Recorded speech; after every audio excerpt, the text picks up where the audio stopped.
들었다. 하나님의 음성을 들었죠. 한나나 사무엘이나. 자, 룻은 어떻습니까? 룻도 자녀를 가질 수 없었지만은 또 이방 여인이었지만은 보아스를 통해서 하나님께서 사랑을 베푸셔서 헤세드를 베푸셔서 룻과 보아스 사이에 누가 나오나요? 누가? 성기다 할 때 오베드는 명사고 오벳 섬기는 사람 오벳을 낳고 오벳이 이새를 낳고 이새가 다윗을 낳지요. 이렇게 해서 사무엘 같은 시대예요. 이렇게 해서 두 여인을 통해서 무너진 하나님 나라를 하나님께서 다시 회복시키십니다. 이게 성경의 배경은 이제 사사기에서 사무엘 상하로 이렇게 넘어가죠. 자, 아까 제가 지도를 그렸고 블레셋은 안으로 쳐들어왔다 했죠. 이게 블레셋의 비전이라 했어요. 그러니까 이스라엘하고 아직 갈라지지 않았으니까 이스라엘입니다. 이스라엘하고 사사건건 부딪히는 겁니다. 계속된 국지전, 소규모로 계속된 전투를 벌이다가 블레셋이 전면전을, 최초의 전면전입니다. 국가의 운명을 걸고 국가 대 국가로서 전면전을 벌인 최초의 전투가 아벡 전투예요. 아벡이라는 지명, 아벡 전투였어요. 이 아벡 전투에 이스라엘도 군대를 다 내보냈습니다. 이때의 사사는 마지막 사사 엘리예요. 그런데 1차 전쟁에서 블레셋이 승리했고 이스라엘이 4,000명이 죽었어요. 그러니까 이스라엘에서는 무슨 꾀를 냈느냐 하면 홈니와 비느하스가 제사장입니다. 여러분이 알듯이 홈니와 비느하스가 뭘 가지고 가자 했어요. 언약궤. 언약궤를 맨 앞세우고 전투에 임하면 이건 신들의 전쟁이니까 이쪽에 블레셋에서는 다곤신을 상징하는 우상을 맨 앞에다 갖고 나와서 싸움을 벌이는데 안 되겠다. 우리도 언약궤를 앞세워서 전쟁을 치르자. 하나님이 우리를 도우신다. 그런데 성경에는 홈니와 비느하스의 악행에 대해서 기록하고 있잖아. 그러면서 홈니와 비느하스를 하나님께서 심판하실 것을 예고하고 있는 거죠. 결과는 어떻게 됐어요? 이 아벡 전투에서 이스라엘이 두 번째 전투에서 3만 명이 전사했습니다. 완전히 전멸해버렸어요.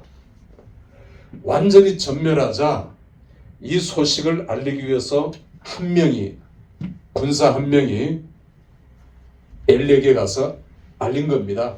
죽을 힘을 다해서 달려가서 엘리에게 알렸을 때에 엘리가 충격을 받고 의자에서 떨어져서 목이 불어서 죽었다 했죠. 하나님께서 홈니와 비느하스 그 아버지 엘리를 심판하신 거죠. 이게 아벡 전투예요. 자, 아벡 전투가 패배함에 따라 블레셋이 밀고 들어오죠. 실로에 뭐가 있었나요? 성소가 있었어요. 이걸 불태워버리는 겁니다. 실로가 불탔어요. 기가 막히는 거죠. 언약궤는 뺏기고 실로는 불에 타버렸어요. 자, 언약궤가 뺏긴 얘기부터 하죠. 언약궤를 뺏어온 블레셋은 다곤신의 승리다라고 자기들이 자화자찬한 겁니다. 신들의 전쟁에서 이겼으니까 다곤신이 여호와보다 위에 있다. 역시 가나안의 신들의 신이다.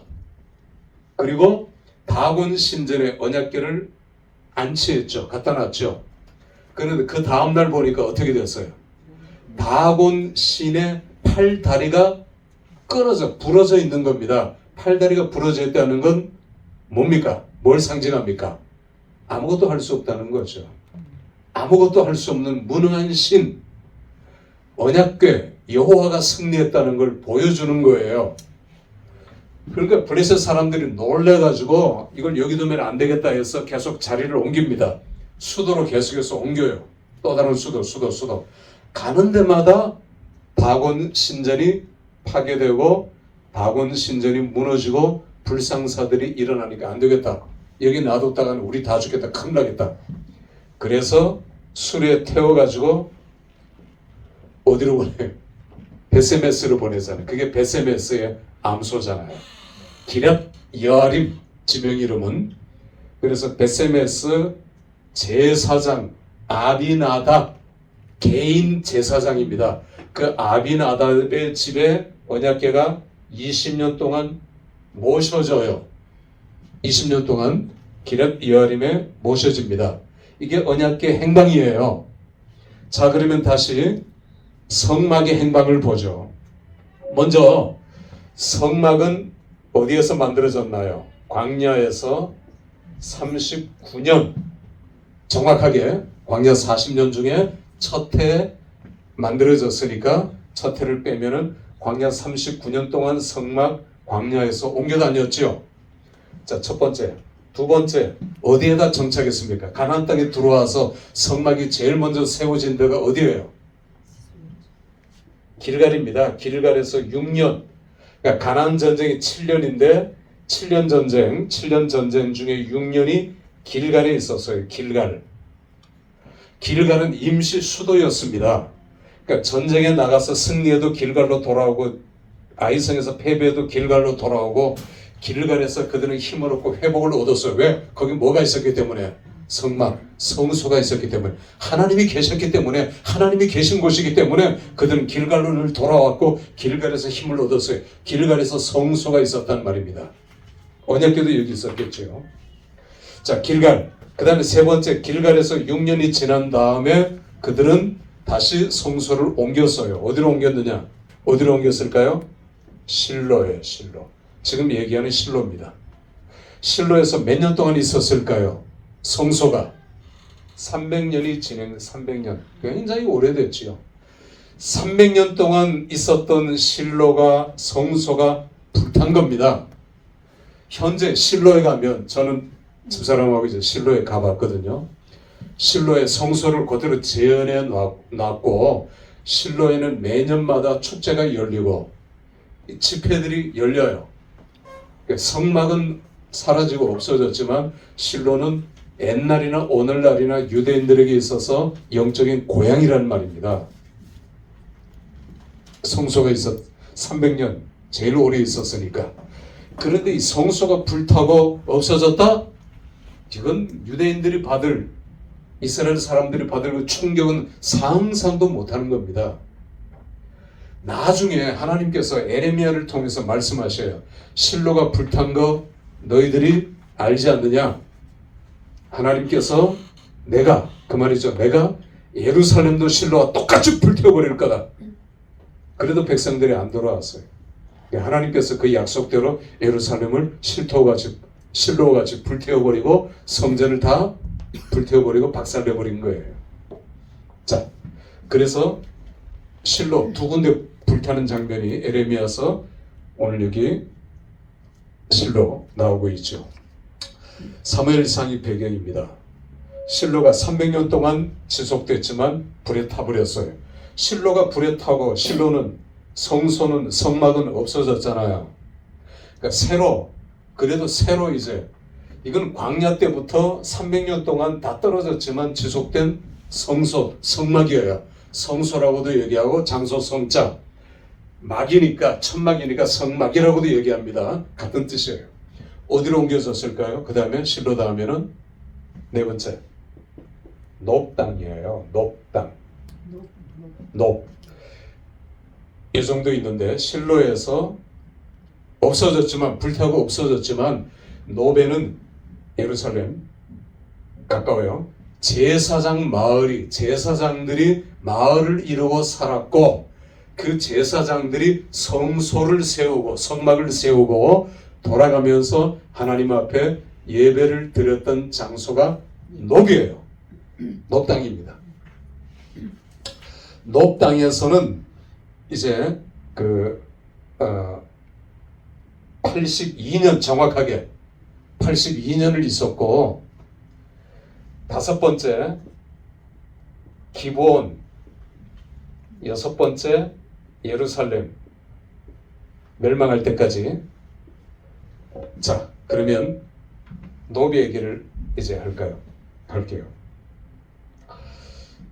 아벡 전투에서 패배하고 다시 앞으로 돌아옵니다. 아벡 전투에서 패퇴하고 실로 불태우고 높 땅으로 옮겨가요. 82년을 있다 했죠. 그러면서 베들레헴 요 인근까지 다 함락당합니다.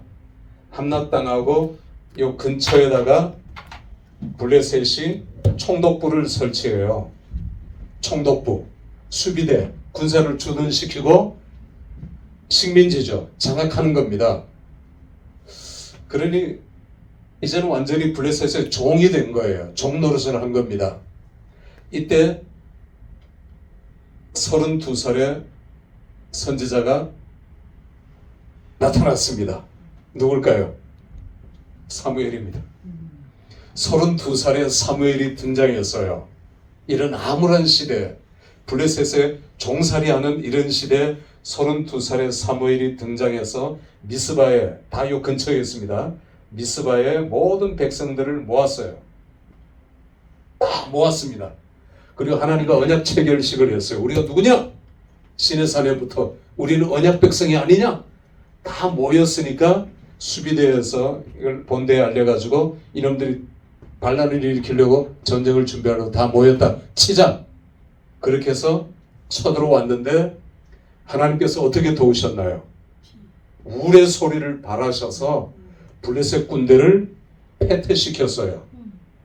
그렇게 해서 미스바 전투, 에벤에셀 전투라고 하지요. 블레셋과의 전쟁은, 큰 전면전은 세 개가 있었는데 첫 번째가 아벡 전투, 두 번째가 미스바 전투예요. 에벤에셀 전투라고 하죠. 에벤에셀. 세 번째가 다음 시간에 우리가 공부할 길보아산의 전투예요. 자, 다시 노비 얘기를 하죠. 노비 얘기. 백성들이 미스바에서 다 모여서 언약 체결식을 하고 백성들이 사무엘에게 뭘 주문했느냐 하면 왕을 주시오. 왕을. 우리도 블레셋이나 두로와 다른 나라 같이 강력한 왕을 원합니다. 이스라엘만 왕이 없었어요. 왕이 누굽니까? 하나님이잖아요. 신정국가. 하나님이 왕이신데 저들은 눈에 보이는 왕을 원했다고요. 그렇게 해서 세운 첫 번째 이스라엘의 통일 왕국의 왕이 누굽니까? 사울이죠. 사울. 이렇게 해서 사울이 세워지게 된 거예요. 하나님께서는 선지자 제도와 왕 제도, 백성들이 원하는 왕 제도를 같이 존속시키면서 선지자가 왕을 견제하고 책망하게 만들었어요. 제도적으로. 그러니까 왕은, 다른 나라의 왕은 다 자기가 마음대로 할 수 있지만 이스라엘의 왕은 자기가 마음대로 못해요. 하나님의 대리자 선지자가 있었으니까. 이렇게 해서 하나님께서는 균형을 맞추십니다. 그러면 제사장은, 여러분들이 이미 아는 대로 제사장은 왕이 임명해요. 그러니까 제사장은 누구의 말을 들을 수밖에 없어요? 왕의 말을 들을 수밖에 없어요. 왕이 봉급 주고 사람 보내주고 식량 다 하니까 왕의 말을 들을 수밖에 없어요. 선지자는 왕의 말을 들을 필요가 있어요, 없어요? 들을 필요가 없어요. 누구의 말만 들으면 돼요, 선지자는. 하나님의 말씀만 듣고, 우리 성경에 나오는 선지자들은 다 하나님 말씀 듣지 왕의 말을 들은 사람은 별로 없단 말이에요. 그건 거짓 선지자잖아요. 그리고 뭘 탐하는, 물질을 탐하는 타락한 선지자들이죠. 이렇게 해서 하나님께서는 선지자 제도와 왕 제도를 같이 존립시키면서 나라를 끌고 나가게 되는 겁니다. 자, 그렇게 해서 세운 첫 번째 왕 사무엘은 사울을 어디로 데려가서 대관식을 하면 좋겠습니까? 여러분들이 생각할 때 어디로 가서 백성들이 다 미스바에서 어디로 가서 대관식을 하면 좋겠어요? 여기 나와 있는데 실로! 그렇죠. 실로는 영적인 고향이라 했죠. 성막이 있었던 장소. 이렇게 연결이 다 되는 겁니다. 제가 연결을 시키는 거죠. 실로에 가서 거창하게 대관식을 했어요. 사울이 처음에는 잘했죠. 그런데 날이 갈수록 사울이 점점 교만해지고 그리고 자기 마음대로 하는 겁니다. 한 번은 브레셋이 쳐들어왔을 때 사울이 선지자가 와서 하나님 앞에 제사를 드리고 전쟁을 해야 돼요. 이건 하나님 앞에 맡기는 전투 전에 드리는 하나의 의식이거든요. 그런데 선지자가 안 왔어요. 늦게 왔어요. 기다려야 되죠. 그런데 블레셋은 쳐들어오죠. 여러분 같으면 어떻게 하겠습니까? 이게 진퇴양난입니다. 말은 쉽지만 적은 쳐들어오죠. 선지자는 안 오죠. 전쟁은 해야 되는데 제사를 드리고 하나님 앞에 예배를 드리고 전쟁을 해야 되는데 이렇게도 못하고 저렇게도 못하고 진퇴양난에 사울이 빠진 겁니다. 여러분 같으면 어떻게 했겠습니까? 여러분 같으면 저기 쳐들어오고 있는데 자 대답하기 어렵겠죠. 사울은 어떻게 했겠습니까? 사울은 전쟁부터 했지요. 내가 해버리지. 예, 이게 상황윤리입니다. 유명한 상황윤리라는 단어가 여기에서 나왔어요. 상황윤리는 상황이 이런데 형편이 이런데 내가 어쩌냐 말이야. 적은 쳐들어오는데 전쟁부터 적부터 막아야 되지 않느냐. 이게 상황윤리예요. 그런데 타이밍을 기가 막히게 맞춰서 전쟁을 딱 하려고 하는 순간 누가 왔어요? 사무엘이 짠 하고 등장한 겁니다. 하나님이 일하시는 방식이 꼭 그래요. 우리도 늘 상황윤리에 빠질 때가 많아요. 하나님 제 형편 아시죠? 뭐 어쩔 수 없이 이렇게 합니다. 하나님 잠깐 눈 감아주세요. 이 상황윤리에 우리는 날마다 넘어진다고요. 그런데 그것만 이기면 하나님이 도우시는데 사울이 여기서 실패한 겁니다. 이 상황윤리는 오늘날도 계속 우리한테 리플레이 되는 거예요. 반복되는 겁니다. 사무엘이 짠 하고 등장해서 사울 보고 뭐라고 합니까? 하나님께서 왕을 버리셨다. 버리셨다. 그러니까 사울이 이제 열이 화가 머리끝까지 난 거죠. 그래도 선지자니까 내 아버지니까 영적인 아버지니까 어떻게 할 수가 없지만 사울이 화가 너무너무 나는 거예요. 나를 버렸다니까. 그러니까 사울이 그때부터 더 포악해지는 거죠. 그리고는 하나님께서 사무엘을 통해서 너 베들레헴으로 가라. 베들레헴 여기. 베들레헴은 선지자 사사 한 명도 배출하지 못한 산골짝 여기 이새가 다윗이 살았을 때는 인구가 몇백 명밖에 안 됐어요. 완전히 첩첩산중입니다. 여기에 송아지 한 마리 끌고 누가 나타났나요? 사무엘이 나타났어요. 그러니까 베들레헴의 장로들은 얼굴이 새파랗게 질렸습니다. 우리를 책망하러 온 건가? 위대한 대선지자 사무엘이 이 총구석 베들레헴에 뭐하러 왔나?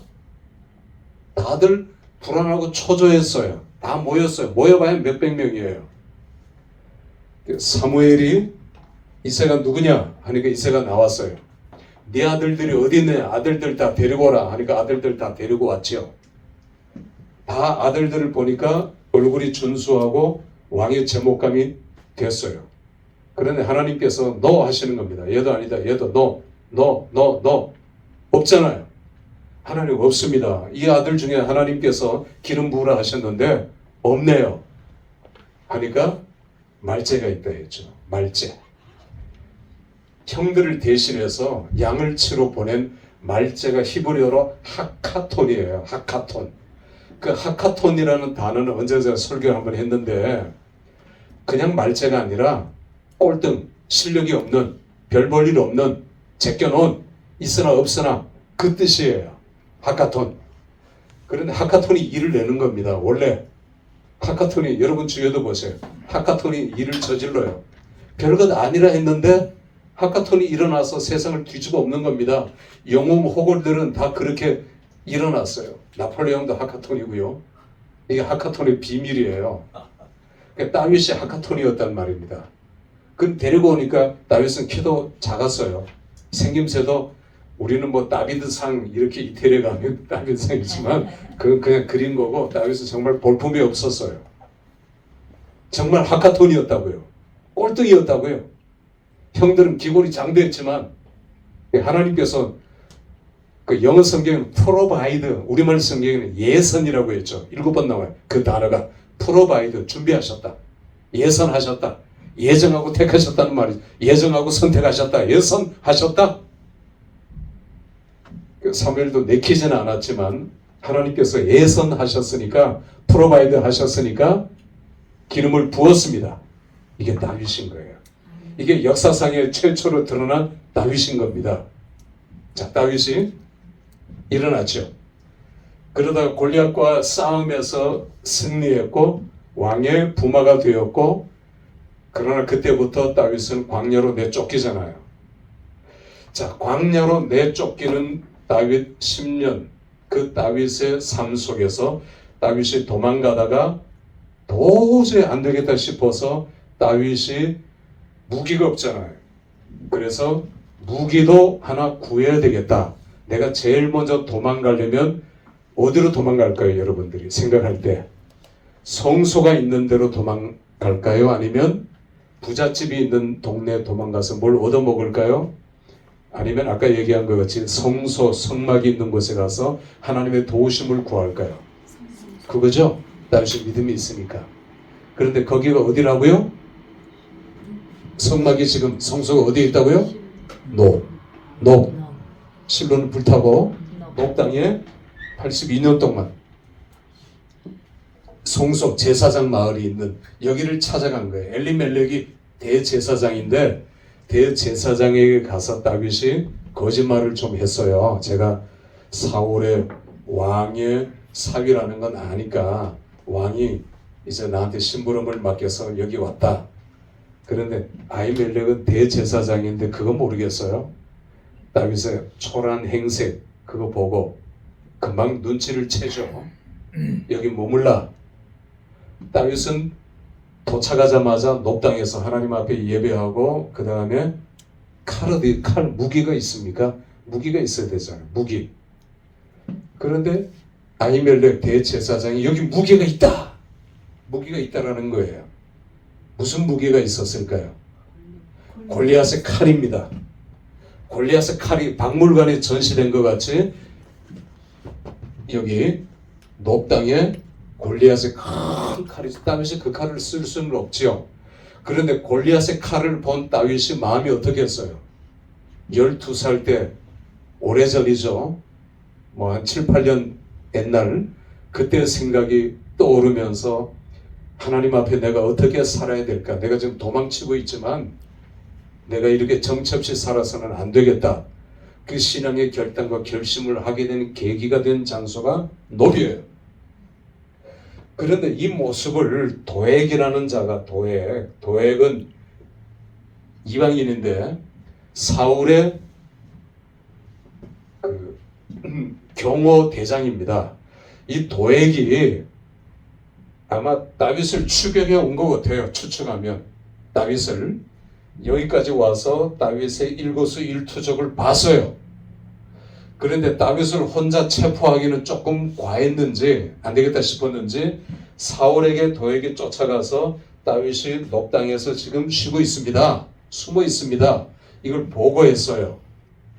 그러자 사울의 부하들을 쭉 있는 데서 높당에 있는 제사장들 살아있는 것, 짐승, 동물 싹 다 죽여라. 진멸이라는 말이에요. 다 죽여라 했어요. 그런데 그렇게 할 자가 누구냐 하니까 부하들 중에 선뜻 나서는 자가 없었어요. 그래도 다윗은 왕의 사위고 여기 대제사장, 제사장들이 있는데 그걸 다 어떻게 죽입니까? 다 고개만 푹 숙이고 있는데 누가 손을 들었겠습니까? 이놈이. 그러니까 칼빈은 말하기를 구약의 가룟 유다가 요놈이다. 도액이다 했어요. 도액이 제가 하겠습니다. 해서 도액이 군사들을 끌고 놉을 기습했어요. 근데 다윗은 그 직전에 하나님께서 피신하게 하셨어요. 어디로? 아둘람 굴로. 얘기는 들어봤죠? 아둘람 굴도 근처에 있습니다. 다윗은 도망가고 도액의 군사들이 놉을 포위하고 제사장들을 다 죽였는데 85명 제사장들 다 죽였어요. 살아있는 것, 자식들까지 다 죽여버렸습니다. 얼마나 잔인합니까? 사울이 그렇게 시켰거든요. 다 죽였다 생각했는데 꼭 한 사람은 살아남아요. 우리가 성경을 보면 누가 살아남았느냐 하면 아히멜렉 대제사장의 아들 아비아달입니다. 아비아달. 그러니까 대제사장은 자식대로 내려오니까 아비아달도 대제사장이에요. 아비아달이 기적적으로 살아남아서 아둘람굴의 다윗과 합류합니다. 자, 대제사장이 합류하고 그 다음에 선지자입니다. 이때 선지자 갓이에요. 갓이라는 선지자가 아둘람굴에 합류하고 다윗의 부인 자녀들도 합류하면서 아둘람굴에서 생활을 하면서 하나님의 훈련을 받습니다. 동굴 안에 공명이 되잖아요. 여기서 찬양을 하면 얼마나 은혜로울까요? 막 울리고. 그들은 군사훈련한 게 아니라 아둘람굴은 커요. 근데 평지의 동굴입니다. 산지의 동굴이 아니라 아둘람굴에 오래 있을 수는 없어요. 그들은 동굴 컴컴한 곳에서 예배하고 찬송하면서 수많은 시편들을 다윗이 만들었잖아요. 시편의 많은 부분들이 아둘람굴에서 만들어졌어요. 그러면서 제가 얘기하는 거는 보통 우리는 투미를 얘기해요. 투미, 귀로 듣는 하나님의 음성. 그런데 문법은 맞지 않지만 하나님께서는 인미를 써요. 인미는 가슴으로 말씀하시는 거예요. 우리가 귀로만 하나님의 음성을 들으려고 하면 안 돼요. 잘못 들어요. 그리고 내 생각을 하게 돼요. 가슴에서 말씀하시는 하나님의 음성을 늘 들어야 돼요. 그러니까 하나님의 음성을 듣는 법, 귀로 들으려고 하면 실패합니다. 자꾸 환청, 환상, 환각, 자꾸 이런 거에 신경을 쓰게 돼요. 하나님의 음성 들었다. 귀로 듣는 거 아닙니다. 성경에서 말씀하시는 하나님의 음성은 인미예요. 가슴으로 듣는 거예요. 막 내 속에서 나를 일깨우는 말씀이 있잖아요. 나를 막 충동시키시는 하나님의 말씀이 있잖아요. 성경을 통해서 주시는 말씀이 있지 않습니까? 그게 인미예요. 이게 하나님의 음성을 듣는 법입니다. 그래서 대제사장의 의복을 보면은 한가운데 주머니 안에 뭐가 들어있나요? 12개, 12지파를 상징하는 보석이 들어있죠. 거기에서 2개를 끄집어내 우림과 둠빔이라고 이름하는 우림과 둠빔이 부딪히는 소리를 통해서 이게 가슴에 있는 겁니다. 대제사장은 하나님의 음성을 들어요. 날마다 거기에 귀를 기울여. 이게 하나님의 음성 듣는 법이지. 우리 기도하면 자꾸만 귀로 이제 이렇게, 물론 하나님께서는 귀로도 말씀하시고 가슴으로 하나님께서 내 아내를 통해서 내 자식을 통해서도 말씀하실 수 있어요. 그죠? 우리 하나님의 능력을 제한해서는 안 됩니다. 그러나 하나님의 음성을 듣는 법은 내 가슴을 통해서 치는 음성이에요. 회개를 하나님께서 요구하시는 음성. 강력한 하나님의 그 음성은 투미가 아니라 인미라는 거예요. 오늘날도 우리는 마찬가지입니다. 이게 하나님의 음성을 듣는 법입니다. 성경을 읽을 때 내가 하나님 말씀을 상고하면서 기도할 때 그 말씀이 내 가슴을 막 치잖아요. 내 귀로 얄팍하게 들리는 그런 음성이 아니라 내 가슴 저 깊은 곳에서 나를 계속해서 치는, 그러니까 여러분들이 신학교 올 때도 이 음성을 듣고 왔어요. 할렐루야. 이 음성 듣고 온 거 아닐 겁니다. 그죠? 성경을 읽을 때 내가 기도할 때 하나님께서 계속 나를 두들기는 그 하나님의 음성을 듣고 우리는 여기 온 거예요. 자, 이렇게 해서 다윗이 여러 군데 옮겨 다니고 숨어 다녔지만은 2개 동굴을 우리가 기억할 필요가 있죠. 하나는 아둘람굴이고 하나는 어디겠습니까? 엔게디. 그래요. 강도사님.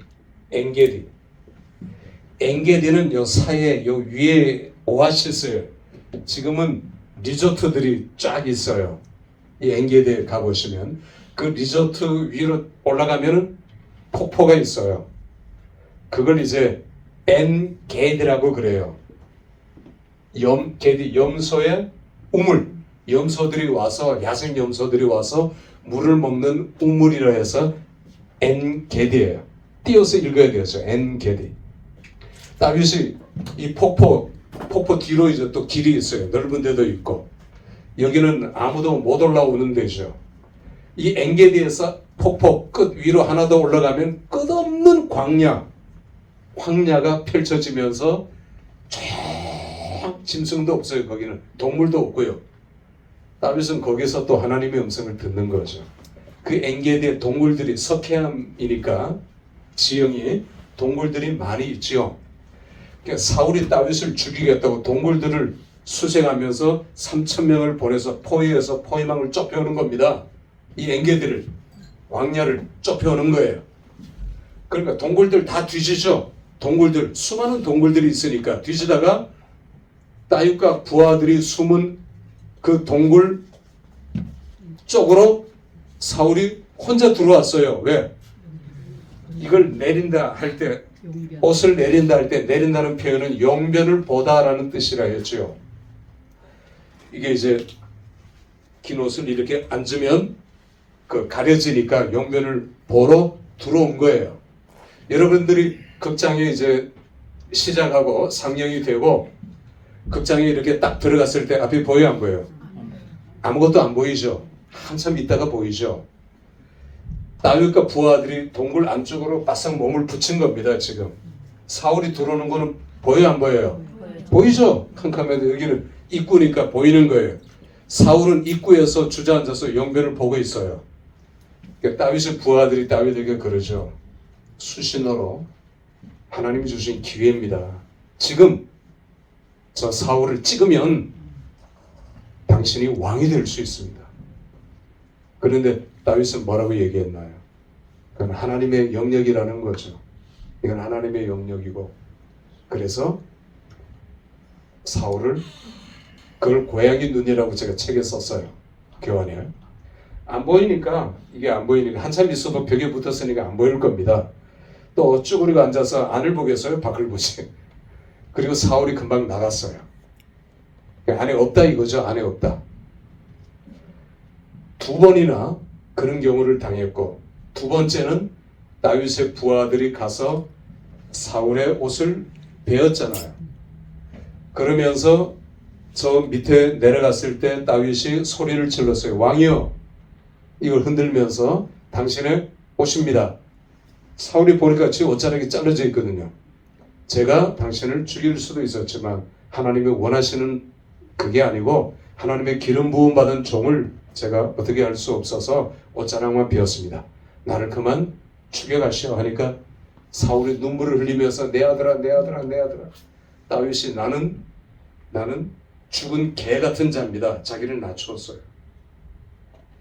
사울이 잠깐 뉘우쳤지만 회개가 아닙니다. 왜? 또 그대로 했으니까 회개가 아니죠. 2개의 동굴을 우리가 기억하면 좋겠고요. 자, 2개. 다시 돌아옵니다. 기브온.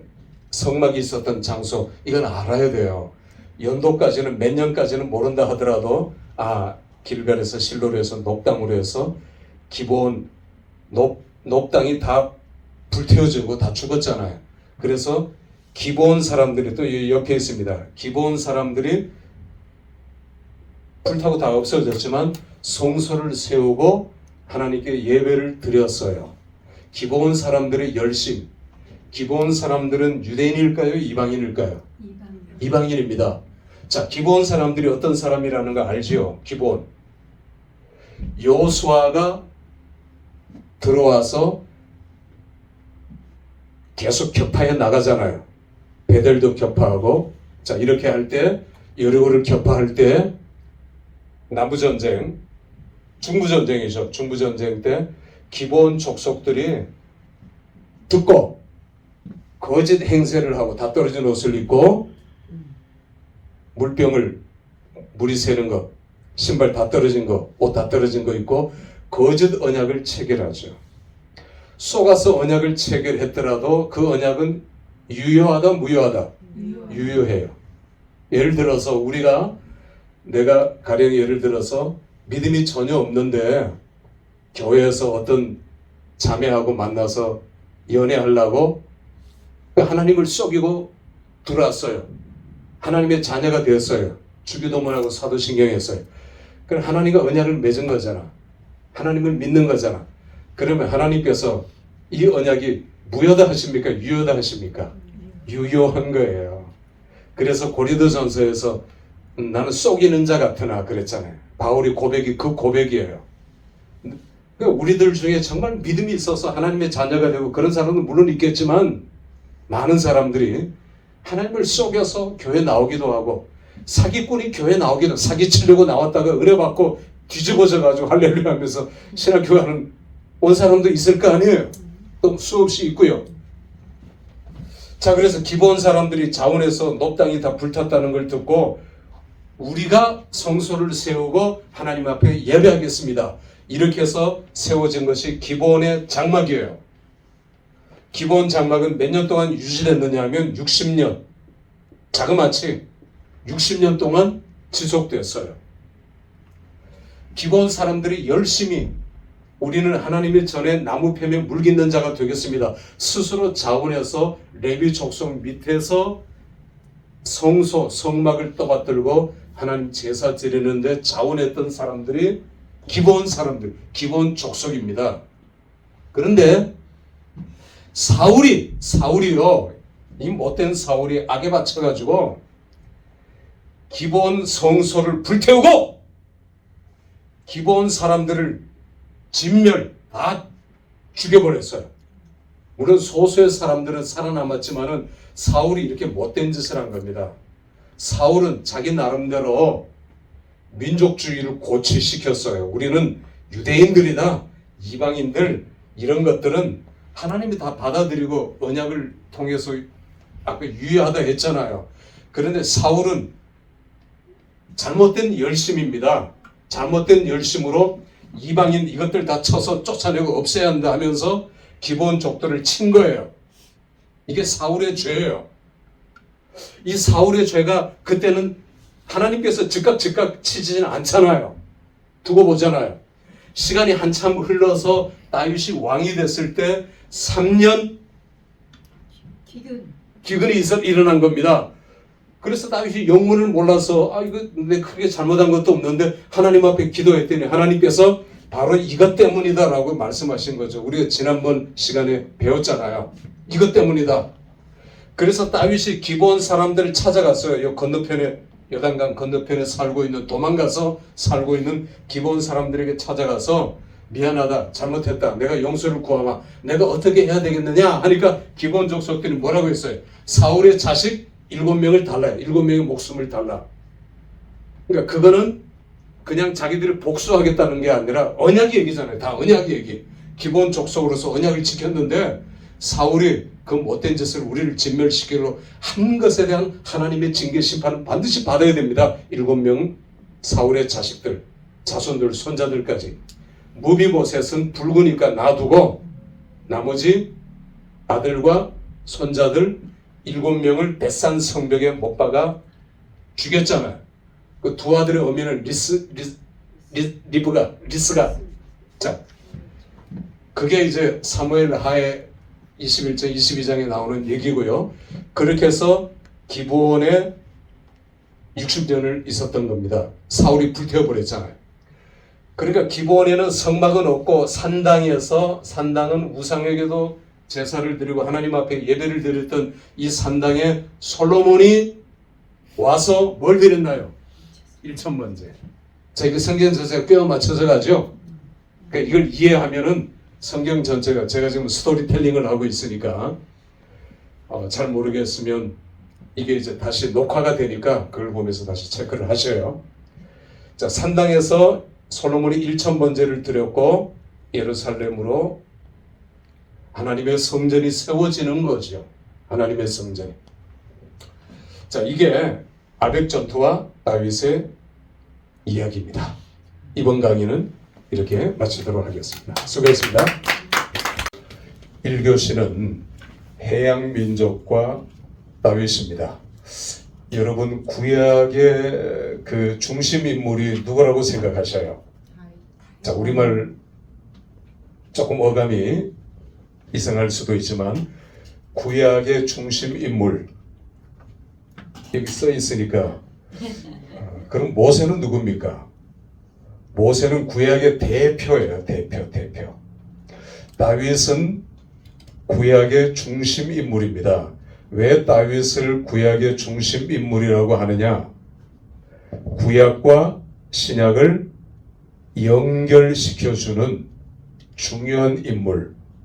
다시 말하면 메시아를 기대하고 메시아를 준비하는 인물이기 때문에 다윗을 구약의 중심 인물이라고 얘기를 하는 겁니다.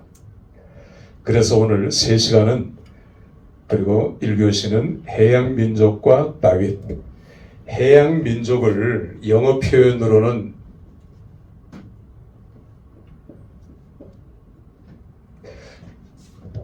sea people이라고 얘기를 해요. 바다 사람들 이렇게 얘기도 하기도 하고 저는 해양 민족이라고 얘기를 합니다.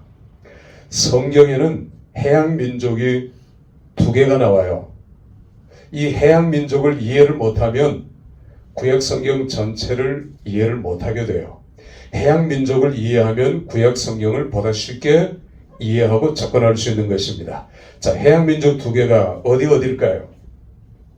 얘기할 수 있는 사람이 있겠습니까? 하나는 티레예요. 티레인데 성경에는 뭐로 나올까요? 두로로 나와요. 두로 많이 들어보셨죠? 두로. 자, 2번째 해양 민족은 그냥 우리말로 쓰겠습니다. 블레셋은 너무나 많이 들어보셨죠? 자, 지도를 이렇게 그리면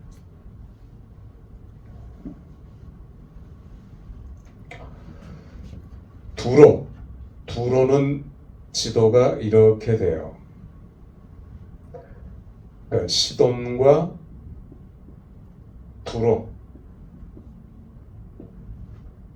그리고 블레셋은 이렇게 돼요. 블레셋은 수도가 5개가 있어요. 뭐 가사, 가자, 가드, 아스돗, 아스글론 이런 식으로 5개의 수도가 있고 두로는 2개 수도가 있어요. 그래서 도시 이제 그 공동체 2개의 도시, 여기는 5개의 도시로 뭉쳐진 해양 민족인데 이들이 어디서 왔는가? 유대인이 아닙니다. 이 해양 민족은. 우리가 지중해 보면 이 정도 그레타 섬이 있거든요. 그레타 문명이라고 들어보셨죠? 그레타 문명은 굉장히 발전한 문명입니다. 그레타 문명은 철기 시대를 이미 가지고 있었고요. 이스라엘을 비롯한 가나안 족속들은 그보다 한 단계 뒤처진 청동기 문화를 가지고 있었어요. 청동기는 청동을 무기로 만들고 거울로 만들고 그걸로 그 시대를 대변했던 청동기 문화라면 철기 문화는 강철을 만들었거든요. 그러니까 전쟁에서 더 강력했죠. 부딪히면은 청동이 부러지지 강철은 잘 안 부러지거든요. 그러니까 문명이 한 단계 더 앞선 문명이 그레타입니다. 이 그레타에서 이주해 왔어요. 이렇게. 또 하나는 위에는 오늘날의 터키, 소아시아가 있죠. 터키 쪽에서 히타이트 문명입니다. 히타이트. 성경에는 해족속으로 나오죠. 해족속은 세계 최초로 철기 문명을 가지고 있었던 강력한 족속입니다. 여기에서 이렇게 이주를 해왔어요. 한 나라가 세워지기까지 얼마나 걸릴까요? 10년? 100년? 아니면 그보다 더 걸릴까요? 한 나라가 세워지기까지는 시간이 꽤 걸려요. 금방 다 이렇게 이주해서 뭐 그렇게 나라를 세울 수도 있을 것입니다. 미국이라는 나라는 굉장히 빨리 세워졌죠. 청교도들에 의해서 세워지고 각 나라의 이민들을 다 받아들여서 빨리 세워졌어요. 그러나 고대 국가들은 한 나라가 세워지기까지 시간이 굉장히 걸립니다. 우리가 블레셋을 보면은 아브라함 시대 때도 아브라함이 블레셋과 대립했어요. 그래서 우물을 달라, 그런 얘기도 성경에 나오고 있지요. 우리가 고고학적으로 따지면 아브라함, 그러니까 이스라엘이 먼저 들어왔습니다. 가나안 땅에. 그러니까 블레셋은 나중에 들어왔지만 먼저 들어왔다 나중에 들어왔다, 그 싸움은 사실은 명확한 구분이 안 돼요. 아까 제가 얘기한 것 같이 한 나라가 세워지기까지 긴 시간이 필요한 거예요. 이주하고 또 이주하고 이주하고 이렇게. 여기도 마찬가지고 그런 시간들을 거쳐서 두로라고 하는 나라가 세워지고 블레셋이라는 나라가 세워졌어요. 자, 문제는 두로라고 하는 나라는 이쪽으로 비전을 갖지 않았어요. 땅을 넓히려고 하지 않았고 바다로, 두로라고 하는 해양 민족은 밖으로 뻗어나갔어요. 지중해. 저기도 지도가 있는데 저것보다는 여기를 봐야 될 것 같습니다. 자, 두로는 지중해 쪽으로 세력을 뻗어나가서 이 지중해죠. 대표적인 카르타고죠. 카르타고. 그리고 지중해 맨 끝부분에 이베리아 반도가 있죠. 이베리아 반도는 스페인하고 포르투갈입니다. 그 이베리아 반도까지 식민지를 개척했어요. 두로가. 그러니까 항해술이 굉장히 발전되어 있고 큰 배를 만들어서 큰 깊은 바다, 태평양 대서양을 건너는 그런 게 아니고 둥그런 배, 이게 이제 연안, 해안 가까이에 항해하는 그런 배를 아주 능수하게 만들었어요. 항해술이 굉장히 발전되어 있었어요. 그래서 지중해 연안을 따라서 식민지들을 개척해 나갑니다. 안쪽으로는 들어가지 않고 지중해 연안이에요. 이베리아 반도, 스페인, 포르투갈 이쪽에는 쭉 북아프리카 위쪽으로 카르타고를 비롯해서 리비아, 이집트까지 두로는 식민지들을 개척해 나갔습니다. 어마어마한 제국이죠. 두로라는 나라가. 그래서 두로는 페니키아어, 두로를 페니키아라고도 얘기합니다. 신약 성경에는 베니게라고 나와 있어요. 예수님께서 베니게에 가서 복음을 전하셨다. 바울도 베니게를 통과해서 복음을 전했어요. 자, 같은 지명인데 그래서 두로는 식민지를 개척하고 항해술이 발달되어 있었기 때문에 중개무역을 했어요. 중개무역. 중개무역은 말 그대로 중개하는 겁니다. 부동산 중개하듯이 여기서 물건을 떼다가 여기다 갖다 팔고 여기서 물건을 떼다가 여기다 갖다 팔면은 이문이 얼마나 남을까요? 한 번 가면은 적어도 이 당시에는 50배 내지 100배가 남는답니다. 이문이. 무역업이라고 하는 것은 고대 사회에 있어서 굉장한 부를 축적했겠죠. 더군다나 두로는 이스라엘과 싸우지 않았어요. 친구가 됐어요. 친구. 그래서 다윗하고도 히람 1세입니다. 두로 왕 히람 1세가 친구가 되었어요. 그래서 성전을 건축한다 할 때 많은 물자들을 보내주었어요. 여기 백향목, 레바논의 백향목 우리 성경에 나와 있죠. 그거를 바다로 실어 날라가지고 이쪽으로 날라서 욕바라고 하는 항구가 고대 유명한 항구였고 구약에도 나오고 신약에도 나오죠. 여기서 그 선지자 요나가 도망친 욕바항이기도 하고요. 그렇게 해서 예루살렘으로 물자를 날랐던 겁니다. 돈을 주고 사기도 하고 두로는 철저하게 이스라엘과 친구였어요. 친구. 불신자였지만. 그런데 블레셋은 어땠습니까? 블레셋은 철저하게 원수가 된 거예요. 블레셋은 바다로 뻗어나가지 않고 안으로. 원래 블레셋은 두로는 그 약탈 문화가 별로 없었는데 식민지 관계도 좋은 관계를 유지했어요. 교육 관계로. 물건을 사고 파는 관계로. 그런데 블레셋은 철저하게 약탈 문화였어요. 근데 블레셋이 어디를 제일 약탈을 많이 했느냐 하면 이집트를 약탈을 제일 많이 했어요. 그래서 이집트는 늘 골머리를 앓았습니다. 이 블레셋 때문에. 이집트의 문헌에도 시피플이 자주 나와요. 바다 사람들. 저는 해양민족이라고 이름을 명명했지만, 그래서 블레셋은 늘 사고 뭉친데 안으로 들어오니까 계속해서 부딪힙니다. 싸워요. 이게 블레셋이에요. 그러니까 이걸 알면 우리가 성경을 읽으면서 이해할 수 있게 돼요. 왜 블레셋이 이 모양이냐? 왜 두로는 친구냐? 두로는 다윗하고도 친구였지만 그 아들 솔로몬하고도 친구였어요. 솔로몬에게도 많은 물자를 보내주었고요.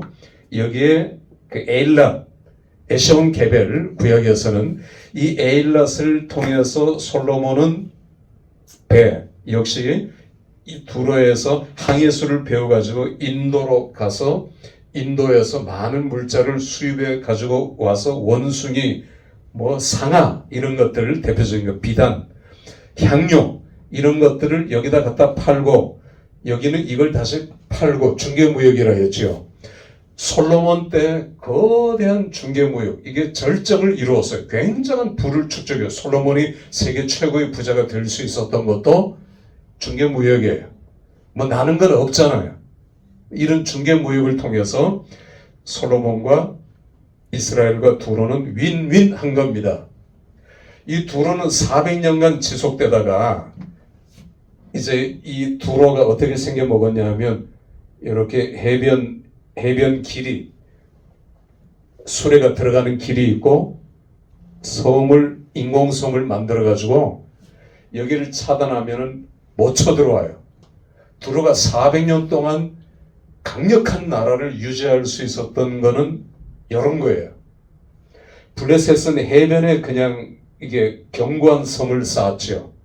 5개의 성읍, 5개의 방백이 돌아가면서 통치했죠. 그런데 이 두로를 누가 무너뜨렸느냐 하면 알렉산더 대왕이 두로를 무너뜨리고 그때부터 두로는 약해졌어요. 두로가 400년간 지중해를 통치하면서 언어가 페니키아어인데 그 페니키아어가 영어가 된 거예요. 영어가. 그만큼 영향력이 막강했습니다. 언어를 하나로 해야, 언어가 다 다르니까 언어를 하나로 해야 통상이나 무역에 용이하겠죠. 그래서 페니키아어가 세계 공용어가 된 겁니다. 두로를 우리가 이해해야 돼요.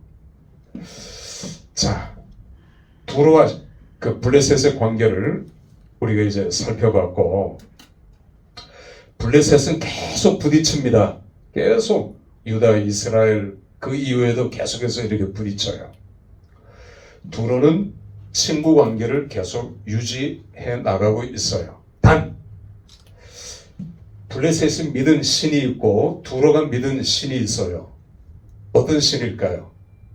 혹 아시는 분 있습니까? 자, 블레셋의 신은 다곤입니다. 들어보셨죠? 다곤 신전. 그죠? 다곤은 반인 반어예요.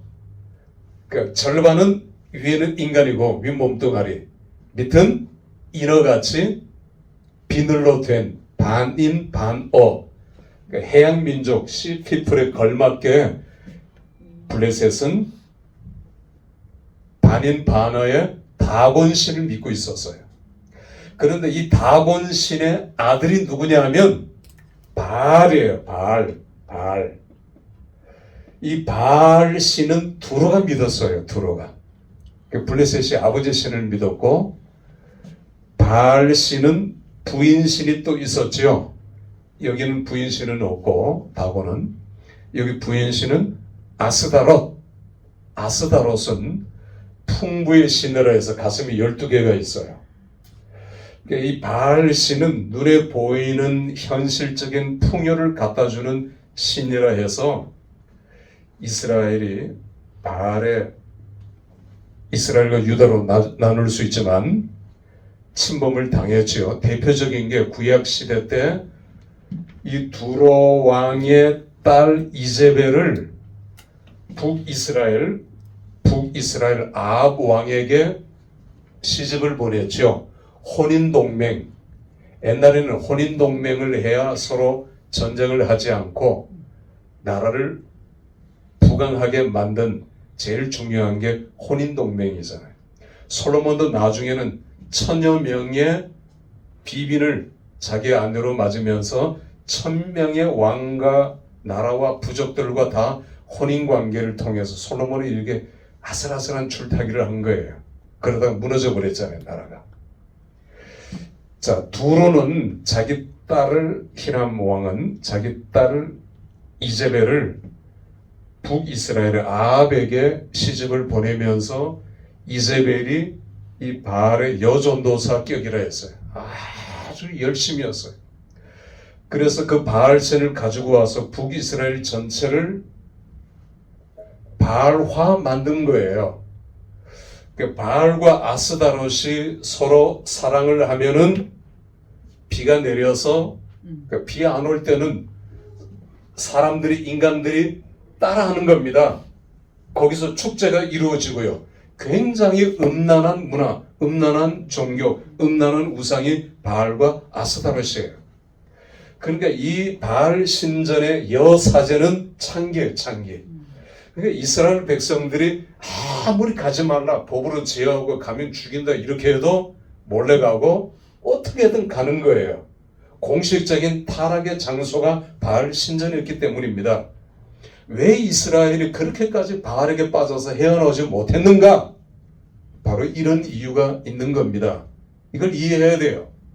그러니까 바알은 없애도 안 없어지잖아요. 그래서 예후라고 하는 장군은 구테타를 일으켜서 이 바알 신전을 뭐로 만들어 버렸다고요? 똥간으로, 공동변사로 똥간으로 만들어 버렸어요. 그러면 바알이 없어질까요? 그래도 없어지지 않았어요. 엘리야가 갈멜산 정상에서 바알과 아스다롯 선지자 900명과 한판 승부를 벌였잖아요. 다 쳐 죽였어요. 그렇게 하지 않으면 이 바알 종교를 뿌리쳐 뽑을 수가 없었기 때문입니다. 이 긴 악연이 남쪽 유다까지도 내려와요. 유다가 바알에게 물들었죠. 그래서 이제벨의 딸을 남쪽 유다에 또 혼인동맹을 했잖아. 그 딸 이름이 누구예요? 이제벨의 딸이 기억이 잘 안 납니까? 이제벨의 딸이 있어요. 그러니까 나중에 여러분들이 성경을 한번 찾아보시고. 그래서 남쪽 유다도 다 물들었어요. 바알로. 이런 정도로 바알 종교가 끈질겼습니다. 자, 이제 1강은 이렇게 정리를 하고요. 두로는 밖으로 뻗어나갔습니다. 해양민족 블레셋은 안으로 들어왔어요. 사사건건 블레셋은 이스라엘을 괴롭혔죠. 또 남쪽 유다를 괴롭혔죠. 다윗이 블레셋을 완전히 무너뜨렸습니다. 자, 그런데 문제는 그 전에 이스라엘 백성들이 광야에서 여기를 들어왔죠. 12지파가 들어와서 지파별로 땅을 분배할 때 이 블레셋 지역의 어느 지파를 분배했을까요? 어느 지파가 이 블레셋 지역에 배정이 됐을까요? 단 지파입니다. 단 지파. 여기는 아셀 지파고요. 두로 지역 아셀 지파예요. 아셀 지파는 싸우지 않고 그냥 어울려 살았는데, 자, 단 지파가 문제예요. 단 지파가 이 블레셋 지역의 배정을 받았어요. 왜 단 지파를 여기다 줬느냐? 물론 예언이지만 유다 지파가 제일 강력했죠. 그리고 제일 용맹했습니다. 유다 지파의 다음 두 번째 용맹한 지파가 어느 지파였을까요? 단 지파입니다. 그래서 단 지파가 일로 간 거예요. 블레셋을 물리칠, 블레셋을 쫓아낼 사명을 안고 단 지파는 일로 간 거예요. 그런데 어떻게 했습니까? 단 지파는 사명을 망각했어요. 그죠? 12번째 사사가 누군지 혹 기억하십니까? 12번째 사사는 삼손입니다. 삼손. 3손 때 하나님께서 마지막 기회를 주셨어요. 그래서 삼손이 이 블레셋을 그 혼인 관계를 이렇게 가져왔지만 삼손이 블레셋을 무너뜨릴 조라의 기회가 있었지만 삼손은 오히려 거꾸로 잡혀가지고 머리를 다 밀리고 두 눈을 뽑혔죠. 실패한 겁니다. 그러니까 사명을 망각한 거죠. 그래서 블레셋은 삼손을 다곤, 신전, 기둥 양쪽에 쇠사슬로 묶었어요. 우리가 아는 대로 삼손이 어떻게 기도합니까? 하나님 제게 마지막 힘을 주셔서 아주 수치스러운 치욕을 당하면서 눈 뽑히고 그렇게 맷돌을 돌리고 있었던 그 삼손이 마지막 기도하는데 하나님께서 그 기도를 들어주셨죠. 삼손이 죽을 힘을 내서 당기고 기도하고 당기니까 다곤 신전이 무너져서 삼손도 죽고 다 죽었어요. 이거를 요즘 이스라엘이 이제 가자 지구죠. 이쪽하고 싸우고 있고 이란하고도 싸우고 있고 헤즈볼라, 레바논, 헤즈볼라하고도 싸우고 있잖아요. 그런데 현재입니다. 지금 이스라엘의 전략 중에서 여러 개의 전략 중에서 이스라엘의 마지막 전략이 있는데 그 마지막 전략이 삼손 전략이에요. 현재 지금 그렇습니다. 삼손 전략. 그러면 삼손 전략이 뭘까요? 삼손 전략이 다 같이 죽는 거예요. 이게 무서운 겁니다. 유대인들은 역사상 그런 전략들을 많이 펼쳐져 왔어요. 이스라엘이 핵 보유국이잖아요. 핵을 어마어마하게 많이 가지고 있어요. 조그만 땅덩어리에. 그러니까 삼손 전략 우리가 하겠다 하니까 이란이 겁을 먹은 겁니다. 현재 지금 그래요. 그래서 서로 이제 미사일만 쏴도 되지 더 이상은 안 가잖아요. 그러니까 이걸로 끝나는 겁니다. 헤즈볼라도 무서워해요. 이스라엘은 핵 여기서 우리가 터뜨리고 자기 나라 땅에서 터뜨리고 다 죽자 이거예요. 다 죽자. 이게 삼손 전략이에요. 무시무시하죠. 이렇게 나가는 사람하고 이렇게 나가는 민족하고 누가 싸우겠습니까? 나 터뜨리고 다 죽겠다는데 이건 이스라엘 정부만 가지고 있는 생각이 아니라 이스라엘 백성들, 유대인들 오늘 전체가 가지고 있는 생각이에요. 이게 삼손 전략입니다. 뉴스에도 나왔어요. 사람들이 그걸 대수롭지 않게 봐서 그렇지만 이게 삼손 전략이에요. 이스라엘이 삼손 전략을 선포해버리니까 다 겁먹은 거예요. 그래서 그냥 뻥뻥 쏘아대기만 하는 거지 이 전쟁이 절대로 확전은 안 됩니다. 나 터뜨리고 다 죽겠다 그러는데 누가 싸우겠어요? 이스라엘은 전쟁할 때마다 삼손 전략을 펼쳐져 왔어요. 자, 아까 삼손 얘기를 하죠. 삼손 실패했죠. 하나님께서 단 지파에게 맡기신 사명, 우리에게도 마찬가지예요. 사명들을 주셨는데 단 지파는 이 사명을 망각하고 지파 사람들을 끌고 저 헬몬산 제일 북쪽에 있는 만년설 얼음으로 덮인 꼭대기에 그 헬몬산 바로 밑에 라이스라고 하는 장소에 라이스라는 장소에 우상을 데리고 가가지고 우상을 믿는 제사장을 끌고 가가지고 여기에 이 라이스 사람들을 쫓아내고 쳐 죽이고 여기에 단 지파를 만들어요. 그래서 단에서부터 물이 흐른다. 그래서 요단강이고 단에서부터 브엘세바까지가 이스라엘 땅이고 구약 성경에 이 지명이 자주 나오는데 단이 여기인데 단 지파인데 왜 여기 있을까? 이렇게 간 거예요. 그러니까 단 지파는 없어지고 여기에 가서 단 지파를 세우고 우상 숭배를 하고 이스라엘 전역에 우상 숭배를 뿌렸어요. 그래서 하나님께서 요한계시록에 보면은 나중에 단 지파를 심판하십니다. 지파의 이름들이 다 나오는데 딱 한 지파만 없어요. 단 지파가 없어요.